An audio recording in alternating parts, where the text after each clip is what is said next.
এটা এত বড় একটা বিজয় যে আমরা সবাই মিলে কিন্তু ভাগ করে নিলেও এক একজনের ভাগে অনেক মন থাকবে। আর এটা এতই বড় বিজয় যে যদি কেউ জোর করে নিজের কাঁধে নিতে চান একা, কাঁধ ভেতরে যাবে। আমরা অনেক আগে একটা কবিতা পড়তাম, আপনাদের অনেকে মনে থাকতে পারে, যে রথযাত্রা লোকারণ্য মহাবৃন্দান ভক্তেরা পথের পরে করিতে হবে। তাকে প্রদান করতে রথ ভাবে আমি দেব, পথ ভাবে আমি, মূর্তি ভাবে আমি দেব, আছে অন্তর।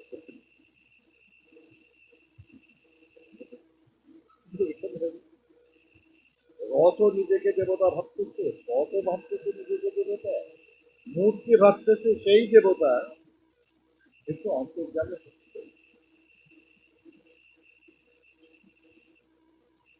এই লড়াইয়ের সময়টা না।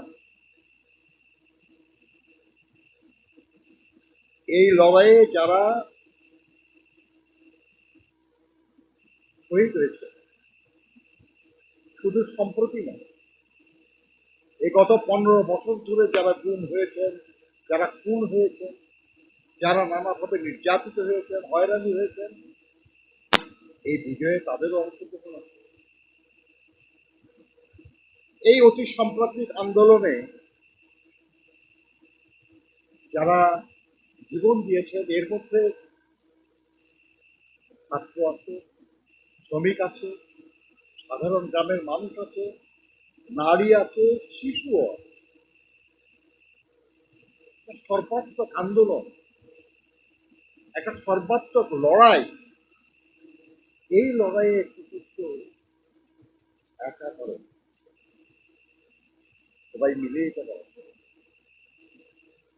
এবং সবাই মিলে এই লড়াইয়ে যে অর্জিত বিজয়, এটাকে জনগণের কল্যাণে নিবেদিত করা, সেটির একটা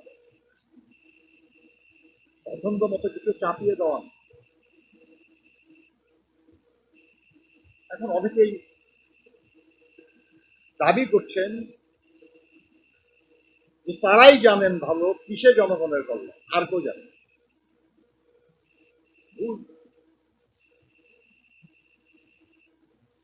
এই একই ট্যাবলেট আমাদেরকে মহান মুক্তিযুদ্ধের পরে খাওয়ানোর চেষ্টা হয়েছে। এমনকি যারা মুক্তিযুদ্ধে যায় নাই তারা পর্যন্ত আমাদেরকে মুক্তিযুদ্ধের চেতনা শেখানোর চেষ্টা করে। আমরা যুদ্ধ করেছি, আমরা জানি কি আকাঙ্ক্ষা নিয়ে যুদ্ধটা করেছিলাম আমরা। কিন্তু অবাক বিস্ময়ে দেখি যারা যুদ্ধেও যায় না, কিংবা যুদ্ধের সময় যাদেরকে আমরা বিভিন্ন হোটেল রেস্টুরেন্টে দেখছি,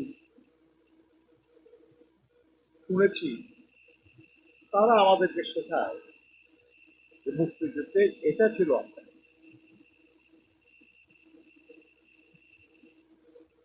একটু আগে জামাল হায়দার ভাই বলতেছিলেন আর কি, যে কি আবার আরেক নির্বাচনের আলোচনা হচ্ছে। আপনার একে নিয়ে যেহেতু এটা এখনো ম্যাচিওর করে নাই, কিন্তু ওই জন্য এটা না বলা ভালো আছে। কিন্তু আকাঙ্ক্ষাটা কি ভালো? আকাঙ্ক্ষা হলো যে ফ্যাসিবাদের পতন ঘটেছে, এখন তার এই ধ্বংসস্তূপের উপর একটা গণতন্ত্রের সৌধ নির্মাণ, জনগণের প্রকৃত